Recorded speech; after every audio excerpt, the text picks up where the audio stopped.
In the Western model of medicine, which most of us probably here listening to this are coming from, vibration, sound, and touch and those kinds of things have not really been a major part of healing therapies for a long time, although they've been starting to come back since the 1960s with the development of biofeedback, which is the science of breath work. Dr. Dave Rabin is a neuroscientist, psychiatrist, and inventor, challenging our understanding of how we treat mental health. Today, we explore his groundbreaking company, Apollo Neuro, and how vibration can be used to help people with anxiety, PTSD, and chronic stress, and potentially even cure them altogether. Rick was very thought about this and started to pique his interest, and he allowed me and 3 of my psychiatry colleagues to get trained in MDMA assisted therapy in 2016. Then we went back to the lab, and from that therapy, the therapy training became very clear that safety was the core theme, and that MDMA from the animal trials and from the human work was showing that MDMA therapy works by amplifying safety cascades in the emotional brain that help to reduce the fear response and help people feel safe enough to effectively remake meaning around past traumatic events and remake meaning about yourself and remake meaning about the world. Dave discovered that our bodies respond to specific vibrational patterns in ways that mirror our response to safety and comfort. As long as you can feel the vibrations, that's all that matters. What's interesting about touch is that, think about your life, right? Like if you are around somebody you like, someone you have a crush on, and that person puts their hand on your shoulder, or they put their hand in your hand, or they give you a hug, it feels pretty good in either position, right? So the body is exquisitely sensitive to touch from somebody we like, as long as it's the right kind of touch. Dave's work represents a potential paradigm shift in mental health treatment. Rather than simply managing symptoms, he believes we might be entering an era where conditions once considered chronic could actually be cured. This is easily the most exciting time in the history of mental health. We're shifting towards, in mental health, is this really interesting and exciting opportunity where we're starting to develop cures for mental illness, where we're no longer treating it for life. We're like getting people into sustained remission, meaning their symptoms don't come back. And that's pretty incredible. And many people don't think it's possible.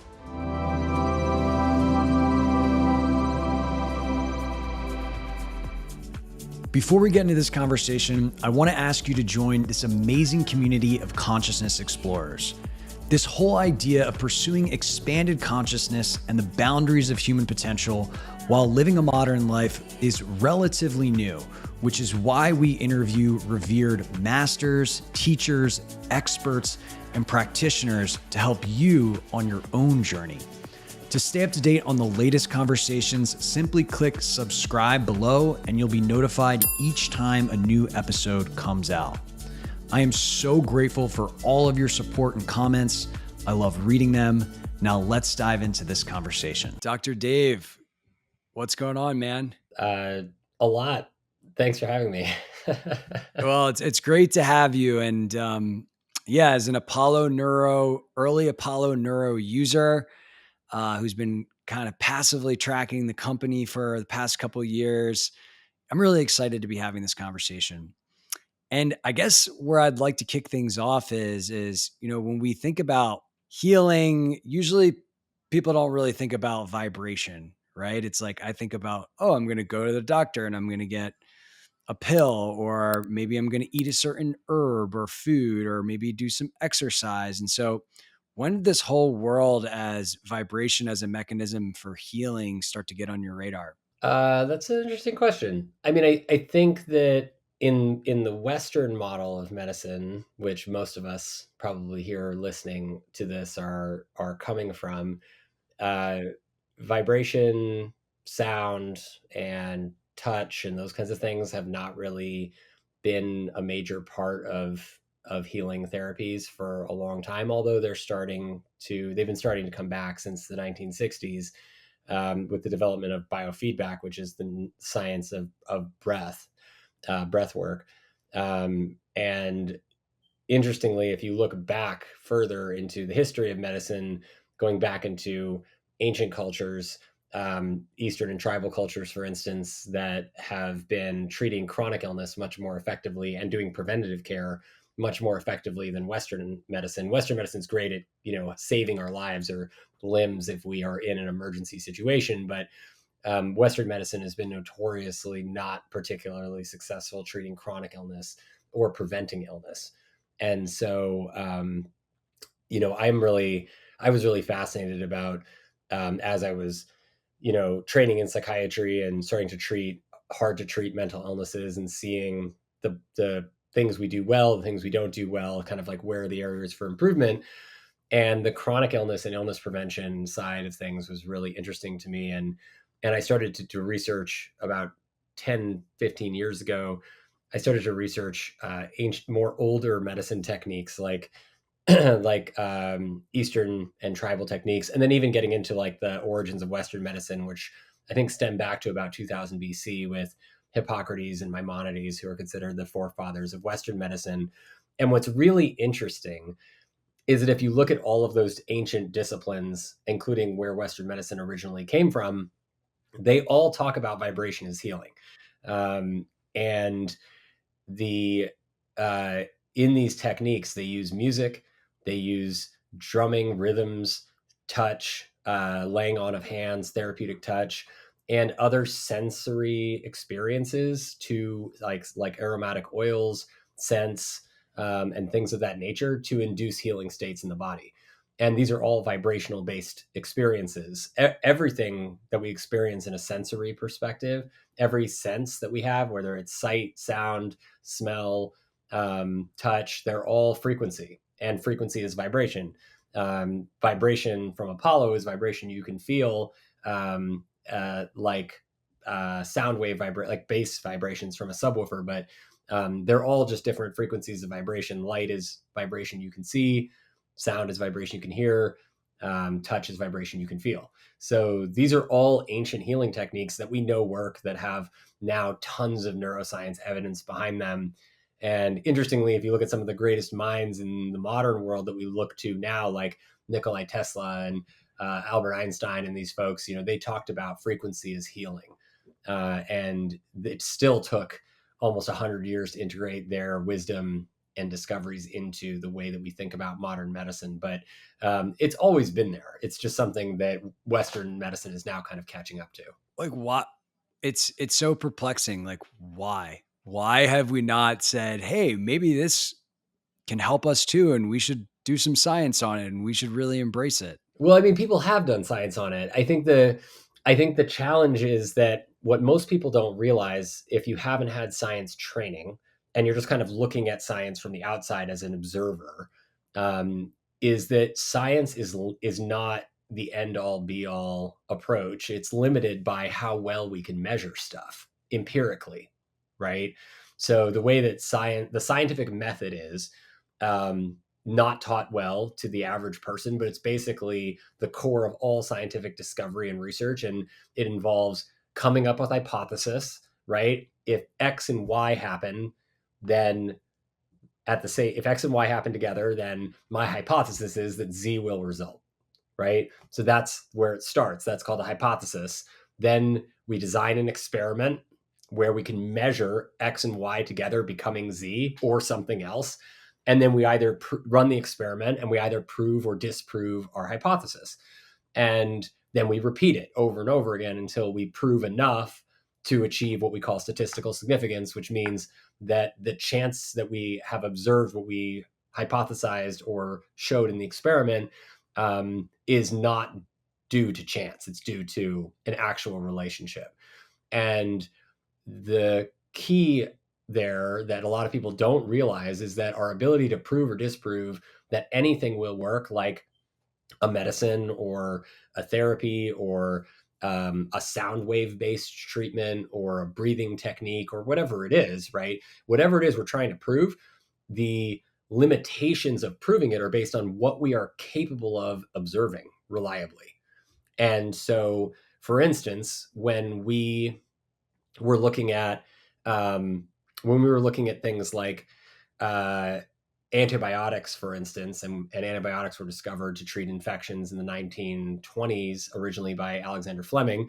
We didn't have double-blind, randomized, placebo-controlled trials back then, so doctors would start to use antibiotics just individually with their patients. They weren't running clinical studies, and they would have a very concrete, measurable outcome, which is Person is diagnosed with an infection like syphilis, very, very common back then, and syphilis would kill you. All of a sudden, you administer penicillin, and now the person doesn't die, right? So you have an obvious empirical measurable outcome where you can say, normally this person would die. We just gave them a full course of a new treatment called penicillin. All of a sudden, they're still alive, right? So we have a very concrete, easy way to measure that. However, let's extrapolate that to a more a technique, like a more natural technique, like a sound therapy, right? And sound therapy isn't necessarily going to have as dramatic an impact on your health with a week of use as taking a week of penicillin when you're diagnosed with syphilis. And so it has other impacts on the body. It affects your heart rate and rhythm. It affects your breath rate. It affects your inflammatory milieu in the body, how much inflammation you have. It affects your thinking process and the interactions of your brain waves together, and all of the ability to measure that kind of stuff in these kinds of experiments was not really available to us, particularly with inflammatory biomarkers that are reliable and affordable to measure until the last 20 years. So if we set the burden of proof as, well, we think sound therapy decreases inflammation, and that's what we need to show, then we need the technology to assess inflammation to be good enough and cheap enough for people to be able to run experiments in thousands of people to be able to actually assess that. And that really didn't happen until recently.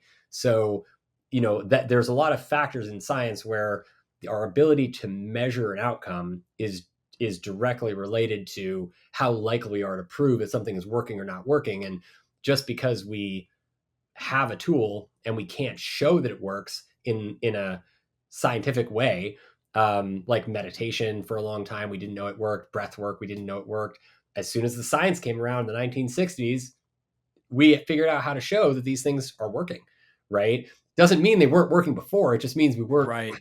we weren't good enough at measuring the change. And so that's kind of like where we're at in science now. And with the new measurement technology we have and assessment technology, we're able to prove therapeutic effect from things that we never could before. And that's why a lot of these old Eastern and tribal and psychedelic based natural techniques are finally coming forward as having great efficacy when we did not know that in science in the past. I really appreciate that. It never really occurred to me that like a lot of these quote unquote preventative care measures were things that we just couldn't measure the efficacy of. Well, think about how expensive it is to do that, right? Like for preventative care, it's even harder. You have to take somebody who's healthy and then measure whether or not they develop a disease at some point in their lives, right? That study, you have to follow people for decades to figure that out. That could cost like millions and millions of dollars. And then that requires a funder to recognize the benefit of that and be like, okay, here's your millions and millions of dollars to run that experiment. And then you have to go run it. And then, you have to have this technology you need in the beginning and the technology you need in the end. And the beginning part is the tough part, and convincing folks to put that money forward in the beginning and invest in a 30-year long study for preventative care is, tricky. Funders are not, like, our funding system is not particularly interested in that experimental style, as it were. So maybe now's an interesting time to introduce Apollo Neuro for the people that are not familiar with it.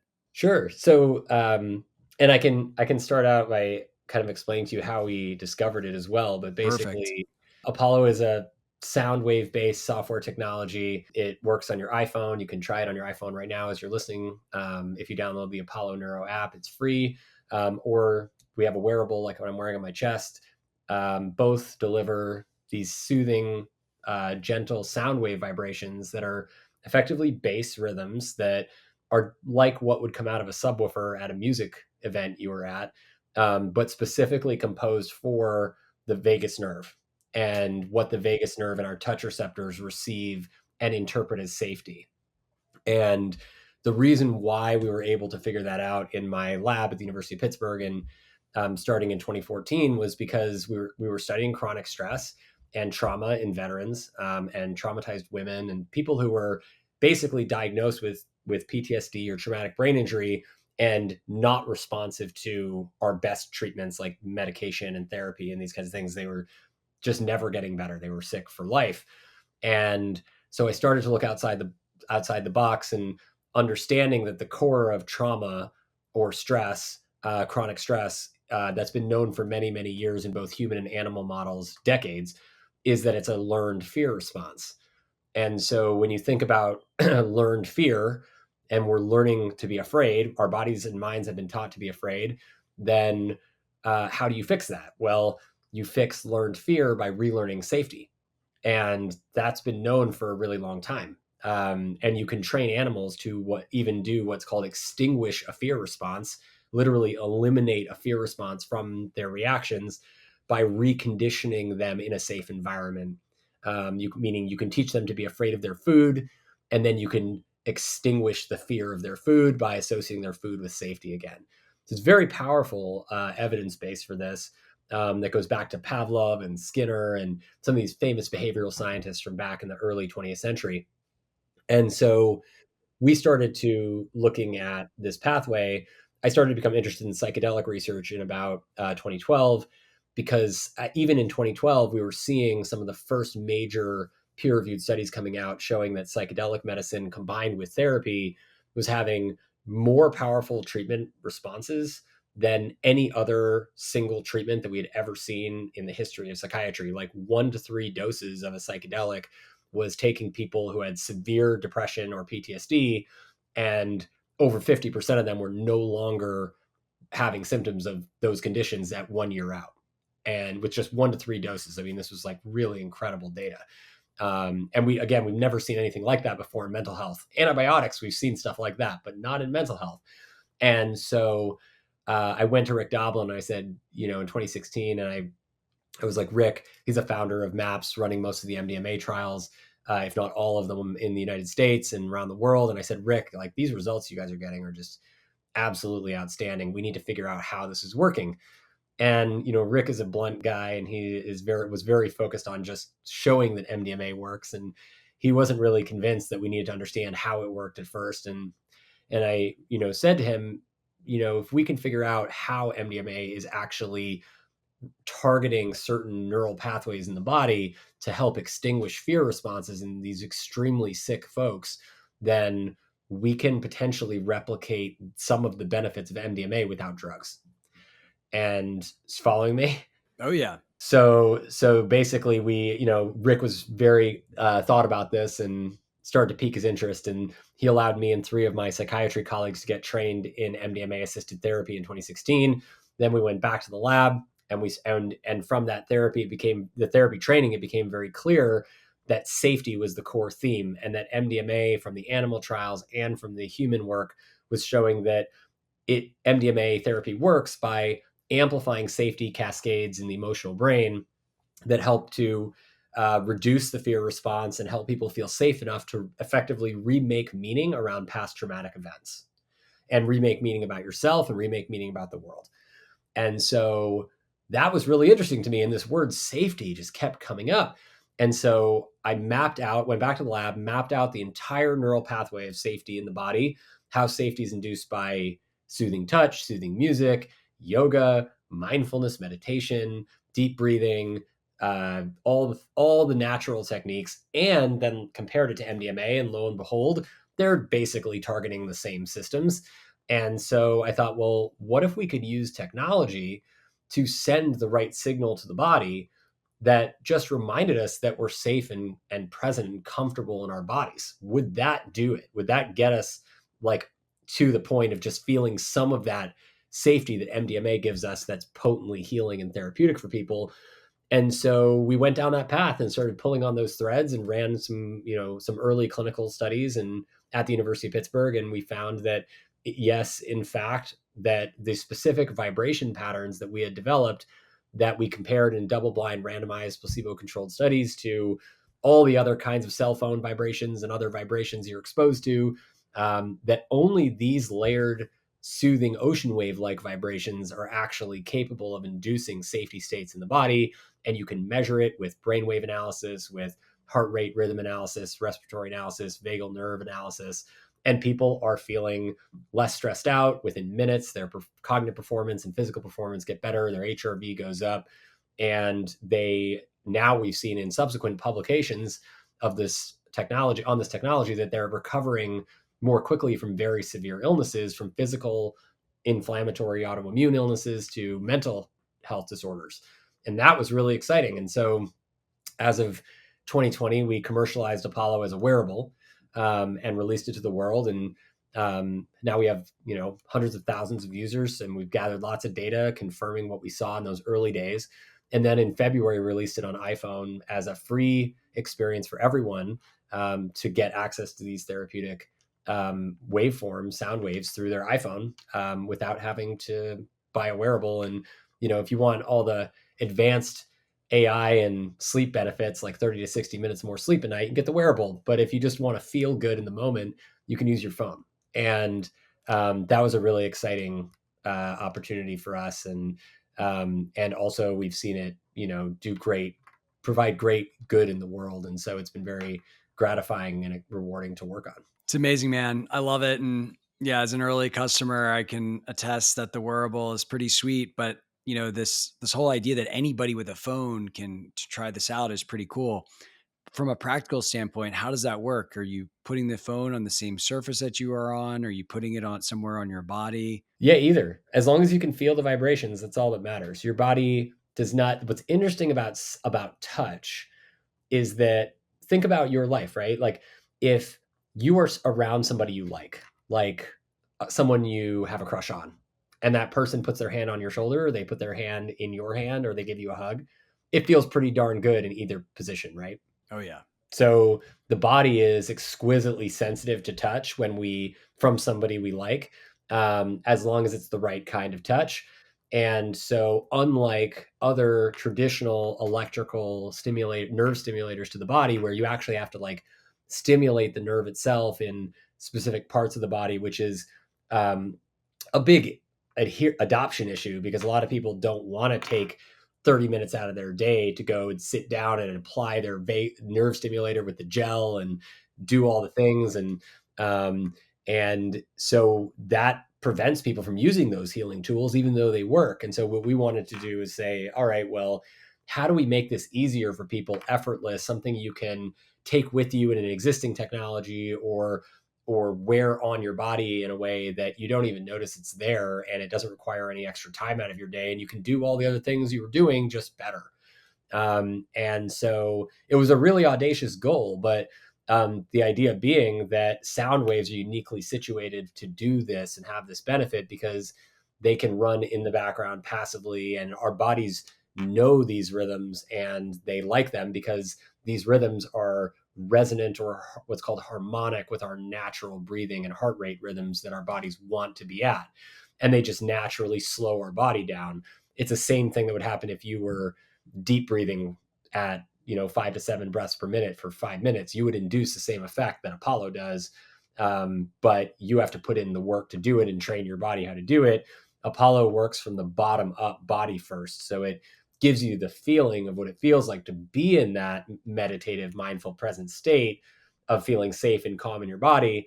And then that gives you a bullseye of, oh, this is the feeling that I'm aiming for when I do my breathing or meditation exercise. Like, this is what I'm trying to get to. And then once you understand what you're trying to get to in terms of a feeling state, it's like going to play darts with a blindfold on at first, right? And then you take the blindfold off and you're like, oh, the bullseye's over there. That's where I should be throwing my darts, right? And so that's kind of like the understanding that people get when they experience this. And it's especially unique in that it works in the background and anywhere on the body. So with the wearable, you can wear it on your chest, wrist, arm, ankle, wherever you can attach it. With the phone, you're not really attaching it. It's a point of use experience. So it's like, I'm stressed, I want to feel calm, or I'm distracted, I want to feel focused, or I'm tired, I want energy. And then you press a button, you turn it on, and you can hold your phone to your chest. You can hold it on your leg. You put it in your pocket. You can put it in a bag. You can put it on your table, on your mattress, on your yoga mat. It doesn't really matter, as long as you feel the vibrations. Your body will resonate with it. Does that make sense? It makes complete sense. A question I have is, I know a lot of people have been on YouTube and they see 528 hertz, listen to this and be healed, and like all these kind of binaural beat type entrainment stuff. Yeah. And that's kind of one use of sound. And then this is actually kind of like physically putting sound waves against the body. What have you seen in terms of the difference in efficacy of those different types of technologies and how we can use sound to improve our well-being.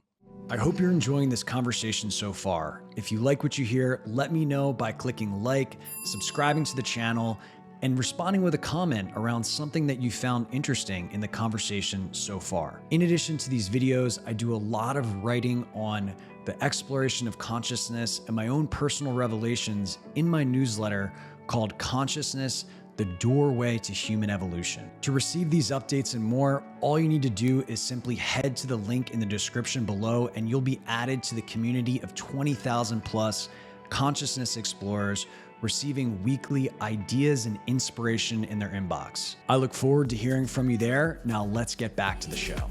Well, so a lot of it works. It's just how easy is it to use, right? So have you ever been having a hard day or a bad day, and then you walk into a room or your car, and all of a sudden, like one of your favorite songs comes on, and you instantly feel better? Oh yeah, of course. So right, so that's like a near universal human experience, and those songs that well, your favorite song is probably not at like, you know, 548 hertz or whatever, it's or the resonance of DNA or the earth. It's like just one of your favorite songs, but it still has this powerful, relaxing, healing, mind clearing effect. And the reason why is because it's familiar and creating a state of harmony in the body. Harmony means, if you imagine like all of our organ systems, like just thinking about brain, heart, and lungs, they're all functioning in time together. They're all doing their thing. Every moment they're doing their thing. If they're doing their thing out of sync, then it's like an orchestra playing out of tune, out of time. It's like a warming up orchestra. It sounds terrible, and there's nothing organized. There's no song that you can pull out of it. It's just a whole bunch of instruments playing out of sync. And that does not sound or feel very good. And we call that dissonance. And that's the state that most of our bodies are in most of the time because we're stressed out. And we're breathing at like 12 to 24 breaths per minute on average, which is stress breathing. Harmonic breathing and resonant breathing is 5 to 7 breaths per minute, which is what we should all be breathing at rest. So think about that. That's like 50% of our most humans' breathing rate in their day to day. So when you start to breathe at 5 to 7 breaths per minute, which is what the state Apollo induces, then or certain kinds of music that induce that state, your heart and your lungs and your brain all of a sudden become an orchestra playing in time and in tune together. How does that sound? Well, it sounds like a masterpiece, right? It sounds like a beautiful, gorgeous song that is so much bigger than the sum of each of those individual parts. And that is how music works. And our bodies are like an orchestra, and we need to think about them that way. We don't need, like, they are literally functioning that way, and we want them to be harmonic, and we want them to be resonant, and we want all the different parts of our bodies to be working together in harmony. And so sound delivered to the body in the right way, at the right rhythm, at the right time, at the right volume, gives us access to those and induces those harmonious states. Sound that is not that, like jackhammers or construction sounds or noisy city street sounds or babies screaming or any of those kinds of things, or news sounds or things like that, those induce dissonance. Those are not inducing resonance and harmony. They're inducing the opposite, which is why we feel terrible when we're surrounded by those kinds of experiences for too long. So the right kind of sound can induce these harmonious states very powerfully, and we're often just hearing it, but a part of our bodies is also feeling it, especially if there's a bass component. And what we discovered was that, interestingly enough, you don't need to hear the sound. If it's the right sound, you don't need to hear it to get to that harmonious state. You just need to feel it. And that was never known before the work that we did. So that was really the important discovery, is you can induce these harmonious states in the body nearly instantaneously, just like when you hear your favorite song on a bad day, but without your ears being necessary. And that allows you, because we need our ears for so many different things in life, that allows us to access those states on the go and be in flow sustainably. So basically, like the Apollo Neuro device is using a sound that's like outside of the normal hearing range, but it's It's still at the very effectively bottom of sound. our hearing range. It's like 20 to 200 hertz. So it's like what comes out of a subwoofer, literally. It's like a subwoofer range. So what that's called is the tactile range of sound. So it's the range of frequency of sound that you can feel, where your touch receptors are actually more sensitive to those frequencies than our ears.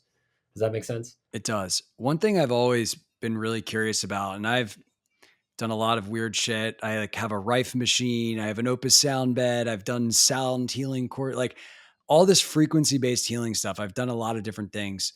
And like, how does one attune the sound to the particular thing that it's trying to help with? Like, and maybe, you know, uh, maybe you don't want to give away your special sauce, or maybe this is some crazy technical explanation, but like, to me, that's always been like a big question mark. Yeah, no, it is. I mean, and I can tell you the way that we typically do it as humans, and then the way that we did it in the lab. So the way that we normally do it with as humans, which is with music, is you just go by how you feel, right? So if a song comes on and it might be a song you normally like, but you're not really, it doesn't make you feel that great right now. Well, what do? You adjust the volume first, right? You're like, oh, maybe it's a little too loud, maybe it's a little too soft. Then you adjust the volume and you listen to it for a few more seconds. And you're like, nah, this isn't really doing it for me today.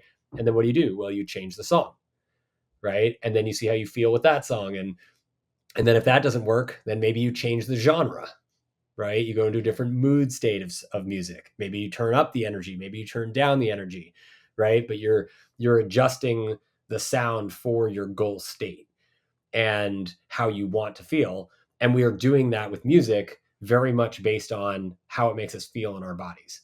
So that's how we typically go about this. With Apollo, we didn't have people doing the we didn't want people to be able to adjust it on their own. We wanted to figure out how do we mathematically identify what states we're trying to get to in the body, and then try to predict what states we can get people to and see if we actually get there. And so the way we did it is we ran a double blind randomized placebo controlled crossover study where every subject experiences like 20 different vibration patterns and no vibration conditions, and they don't know what they're getting or what the vibrations are supposed to do. And then they have to do cognitive performance, physical performance, stressor tasks, and rate how they feel before and after. And we're measuring their heart rate, brain waves, respiratory rate, pupils, and their performance on these tasks. And then interestingly, we had them do a rating scale that's very specific called a affective and valence rating scale, which is basically how much energy are you having in the moment and how much positive or negative emotions are you feeling in the moment. And it's a 2-axis scale. It's very easy, very simple. And it's just on a scale from like 0 to 10. Do you feel like zero? You have like closer to zero energy, which would be like sleep, or closer to 10 energy, which would be like totally wide awake, espresso shot level energy? Or are you feeling like, and then on the X axis, are you feeling sad or happy or anywhere in between? And we had people rate all of these experiences. And what's interesting is within 30 seconds, which is all we gave people to feel the vibration, in 30 seconds, if you force people to answer, 80% of people reliably rate them the same. And so we had a bunch of vibration patterns that people found that made them angry or sad and low energy or high energy, that were like in the angry, sad, frustrated category. And we just took all of those and we just eliminated them, just threw them out.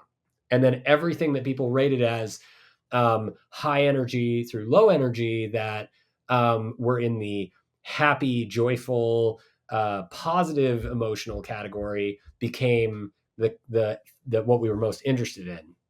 And we basically then took those vibrations and then did the cognitive and physical performance stressor tasks and measured the body. And lo and behold, we found that those vibration patterns reliably improve vagus nerve activity, heart rate variability, and cognitive and physical performance.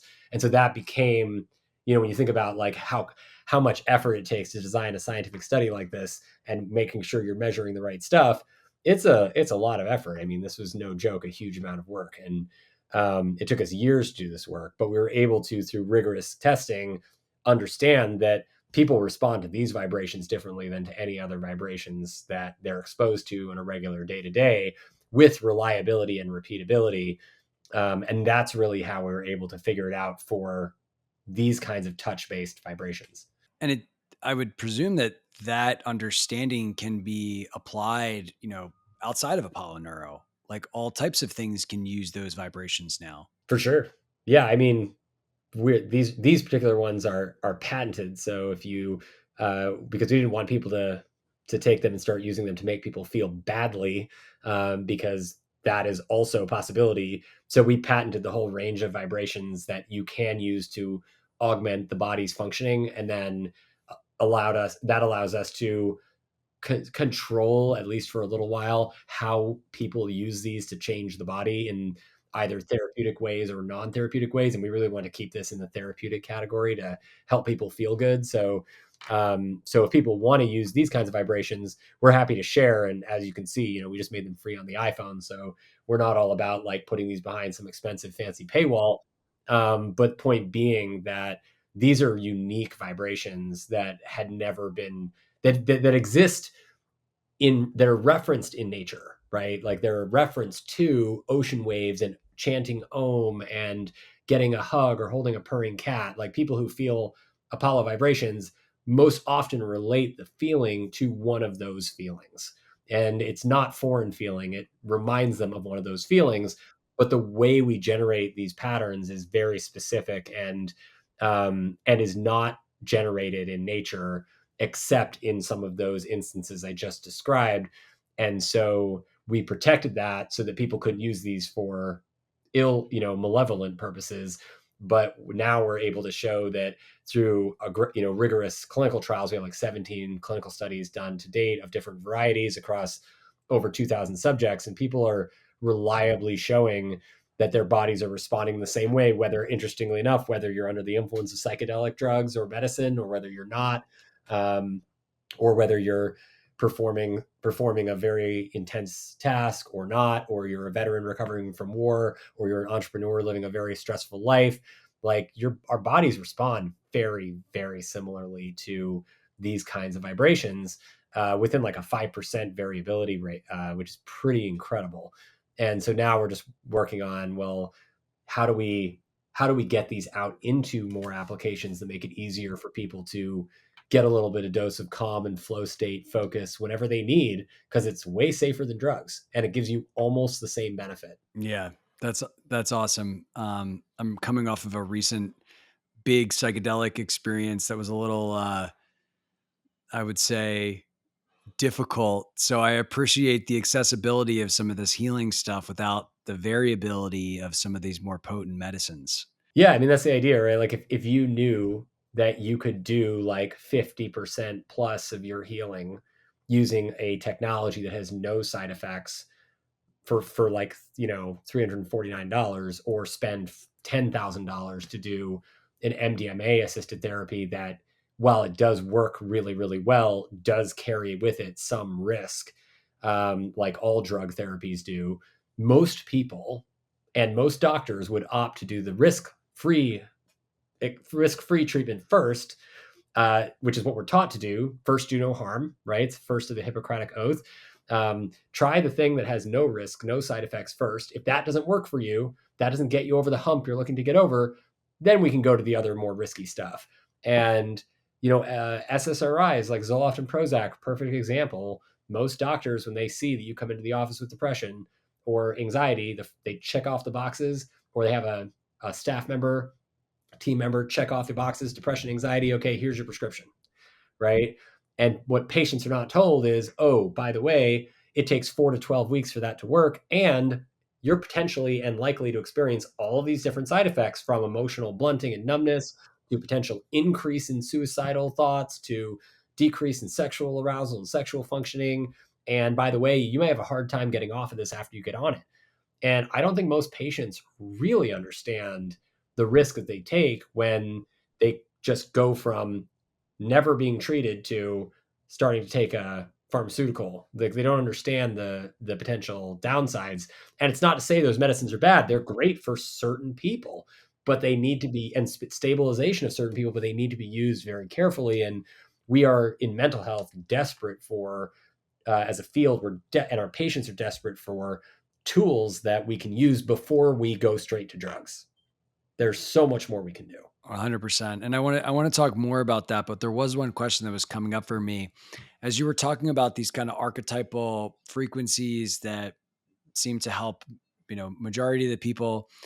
One of the concepts that I've come across in different sound healing stuff that I've explored is this idea of resonant frequency, where an individual has like a specific tone or frequency that's like extra nourishing and supportive for them.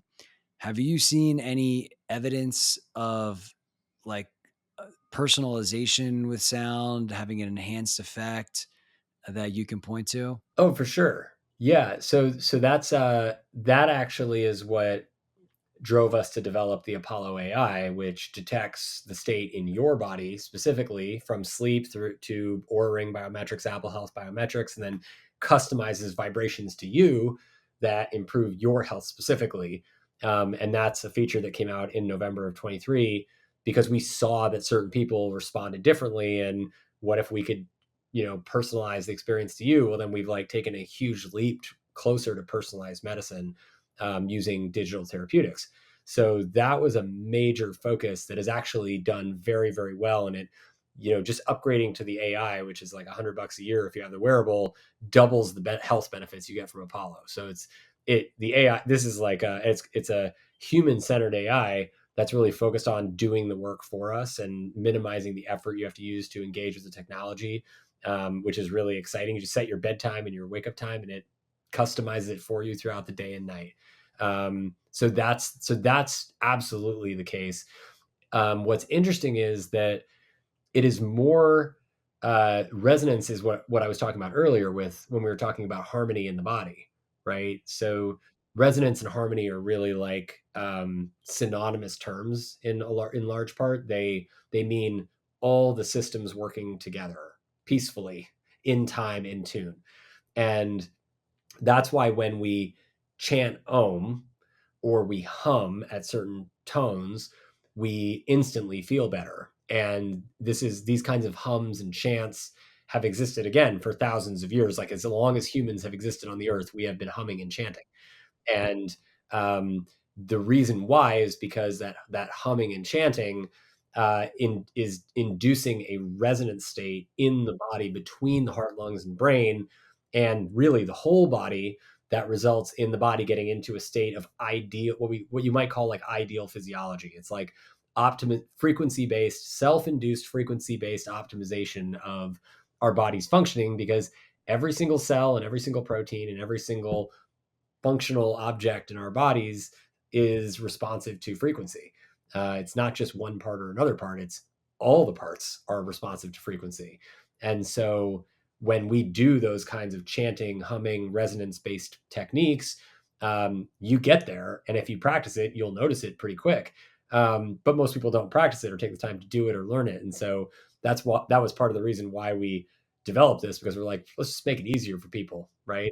If you knew you could self-generate the nice feelings you get from using Apollo, that's really empowering for people. It helps people understand that they have a lot more control over their health and how they feel and their energy than they might have been taught. Yeah, I've actually been on a year-long Siddha yoga practice, which is chanting different Sanskrit things through the different chakras or purifying them. And it is wild what is possible with how we can use our own voice for vibrational energetic practices.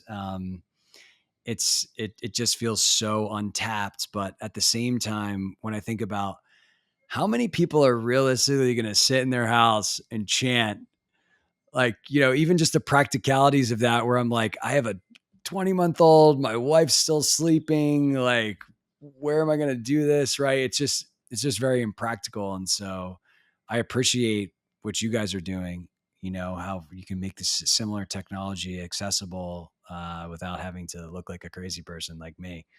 Well, I'll give you one other example that I think is practical for everyone, because I'm all into the how do we help people understand all the free things you can do for your health. So humming as one example, and chanting, but humming, even just regular old humming, makes it virtually impossible to ruminate. So think about that for a moment, right? Rumination is like the bane of most of our existence. Like thinking Yeah, those about intrusive thoughts. negative intrusive thoughts, including mistakes we've made in the past, regrets, you name it, right? Worries about the future. Basically, that's one of the main thought patterns of just cycling on stuff that is not serving us in the moment, that takes us out of the present and makes us miserable. Now enter ancient technique all humans have access to, called humming, right? Which is just and when you do that, you can't really ruminate. What could be more helpful to people? And yet we don't teach it.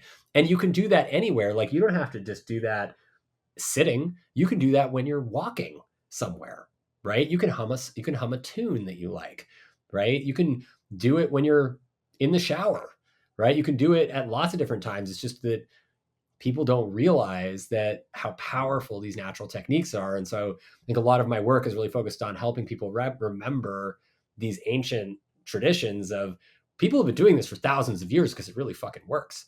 Like, this isn't a joke. This isn't like a copper bracelet. This is like the real deal, like where spirit meets science. And people figured this out thousands of years ago, not because they had double blind randomized placebo controlled trials testing it and proving it.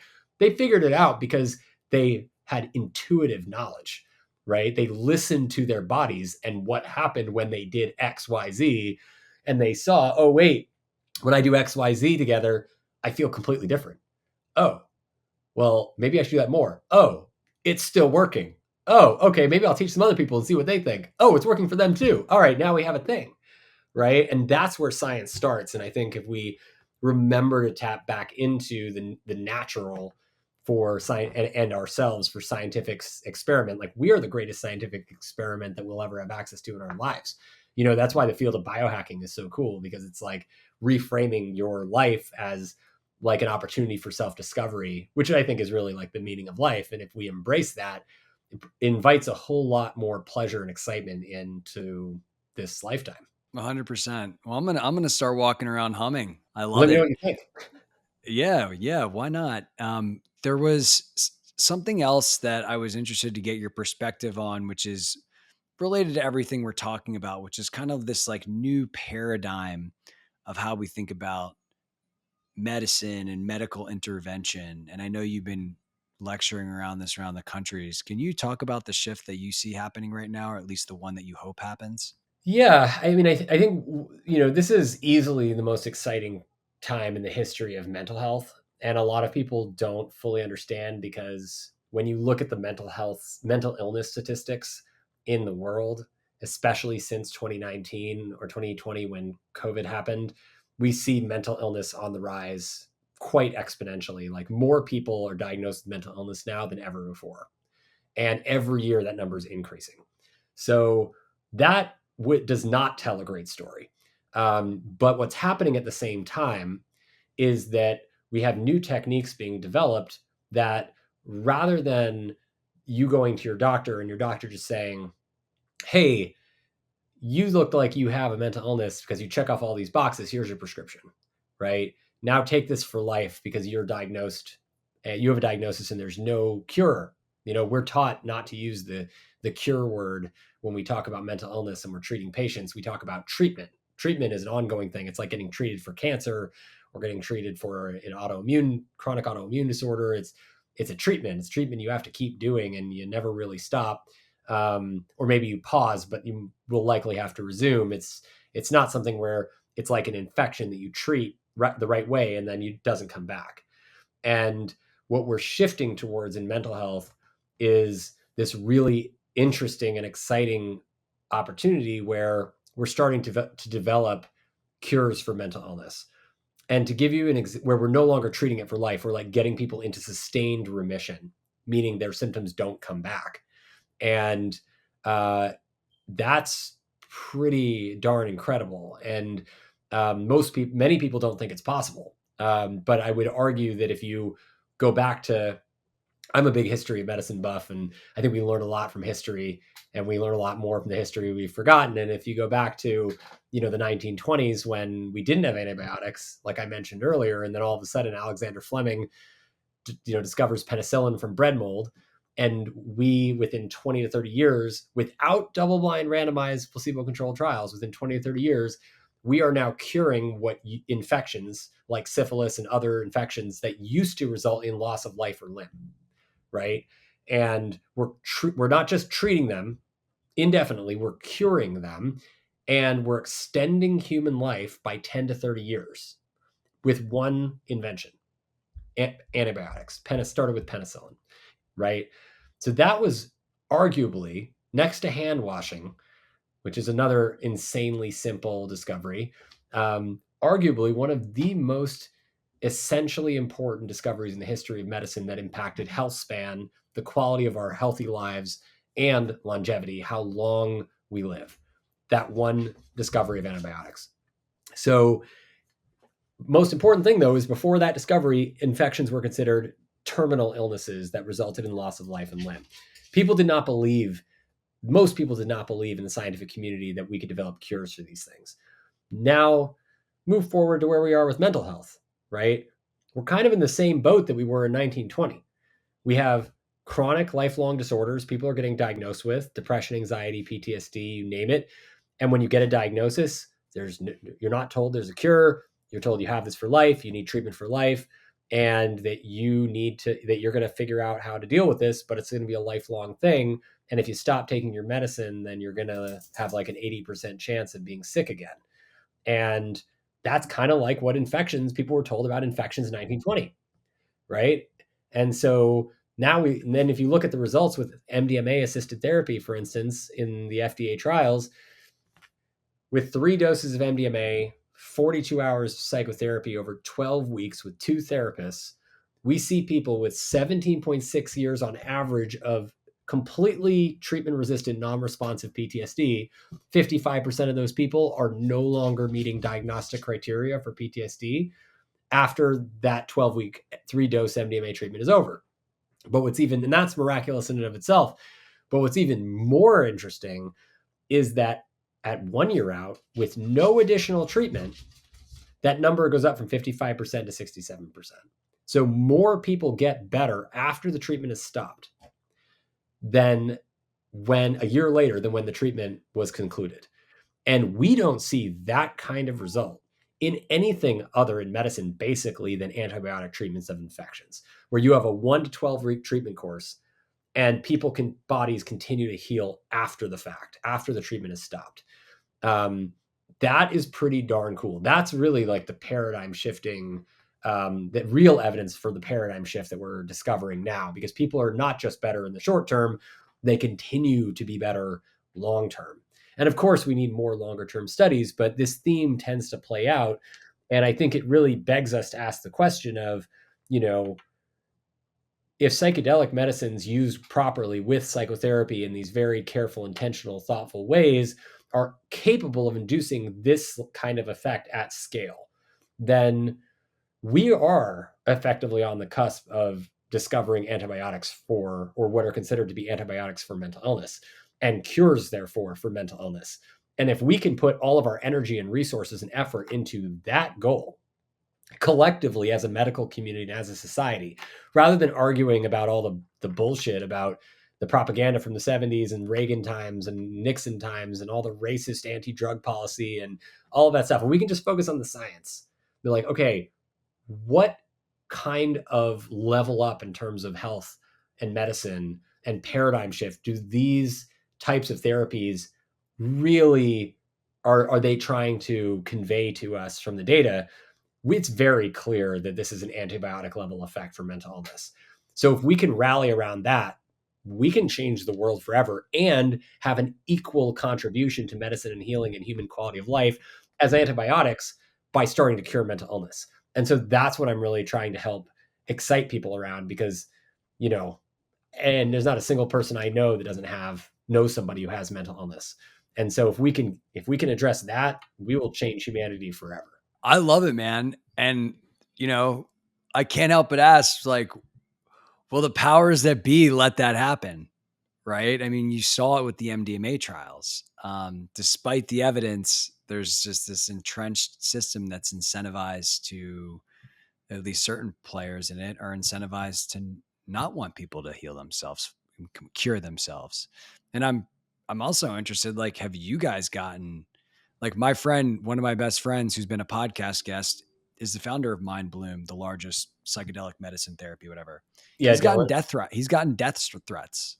You know, had like the FBI had to like step in because people don't want him to succeed. And you know, it's real. It's definitely real. And I'm just curious, like, have you guys gotten lots of pushback and trying to bring this technology to the masses and all that kind of stuff? Because it is potentially displacing a lot of people, a lot of things that are quite profitable.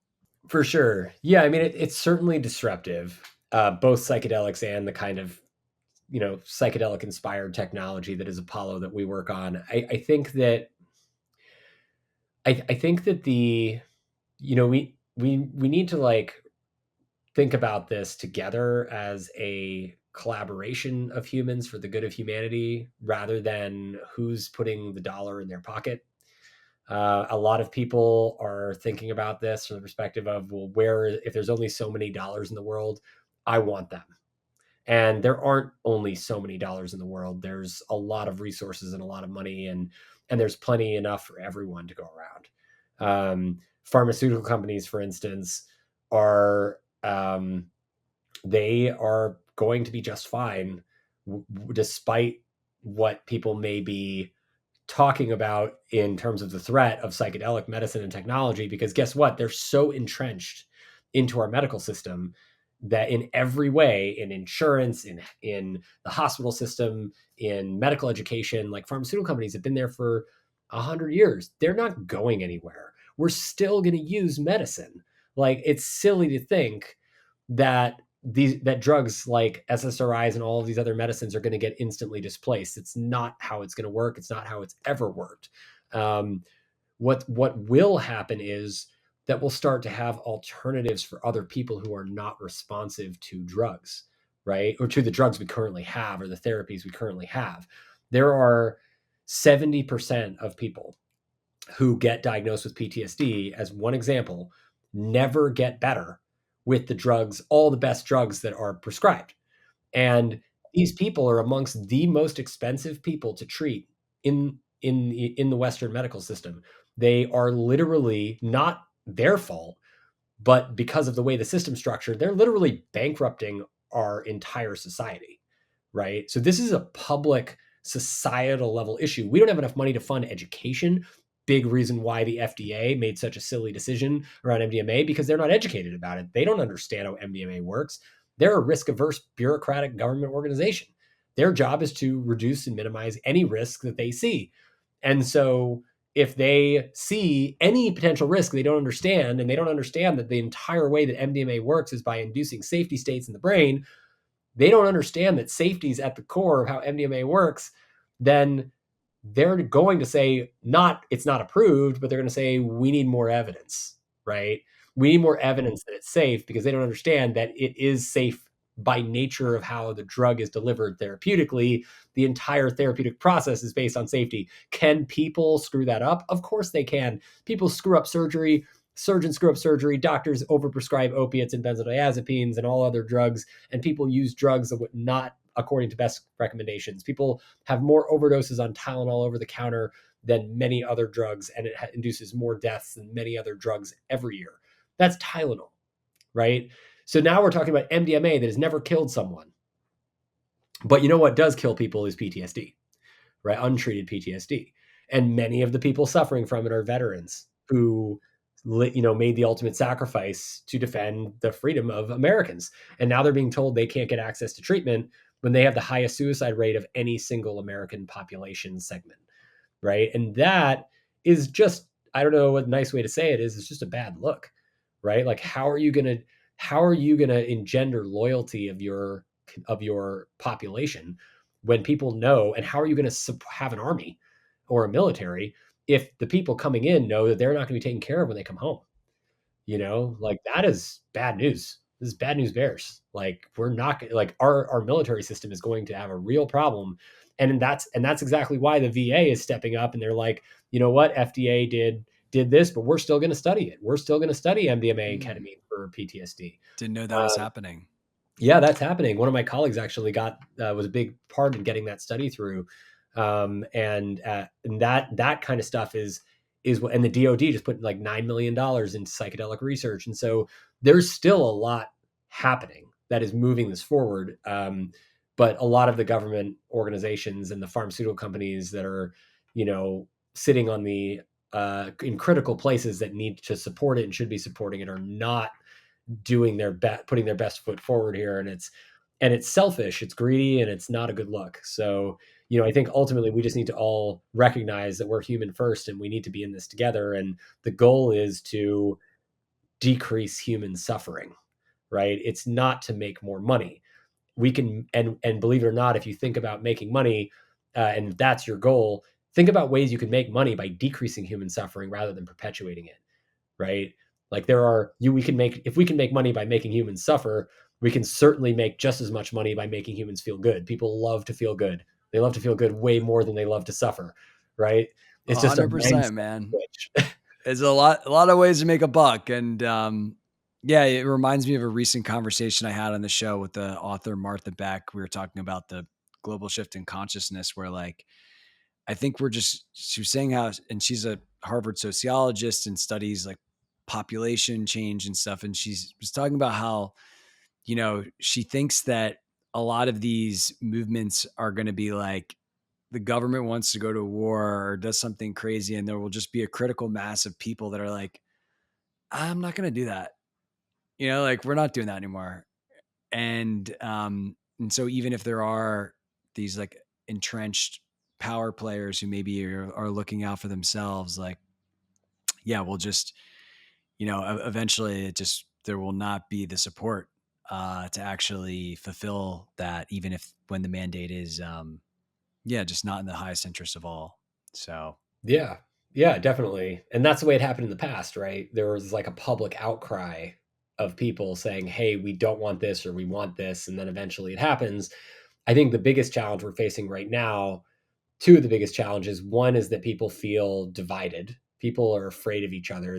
They're more separate from each other than before and ever before. And a lot of that is the political agenda of making us feel afraid of each other, because if we're afraid of each other for any reason, including having different political beliefs, then we're not going to work together.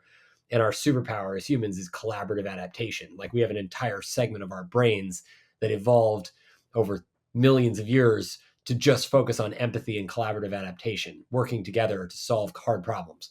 So if we become afraid of each other, or apathetic, meaning we don't care about the outcome because it's too much work to do anything about it, or we're afraid of being punished for speaking out, right? Then, which is a very fascist situation that we're starting to enter into, to be afraid to speak your voice in a country that has a constitutional right to free speech, because you're afraid of the repercussions of speaking freely, then that effectively is the demise, like, seals the demise of democracy, right? And constitutional democracy can only sustain itself where human rights are protected from the government abuses and from media abuses and manipulation and propaganda, and from fear-based tactics. And that is what is, like, whether or not we decide to care enough to speak our voice together and to stand up together and say, no, this is not okay, or yes, we are in favor of this, we need this. If we, like, speaking no voice, saying nothing, is effectively saying, I consent for you to do what you will, right? Speaking your voice is saying, or making your opinion known as a community, as an individual, is actually having a say and exerting your will on the world that you want to live in, and making the world you want to live in and you want your children to live in more like the world that we care about, and sustaining it. And if we don't say anything, we're just giving up our right to make a difference in that outcome. So I think like you said, it's real. Like the change can happen from people literally just saying no or yes together. But if we don't, because we're afraid or apathetic, then, you know, we no longer have a say in the outcome.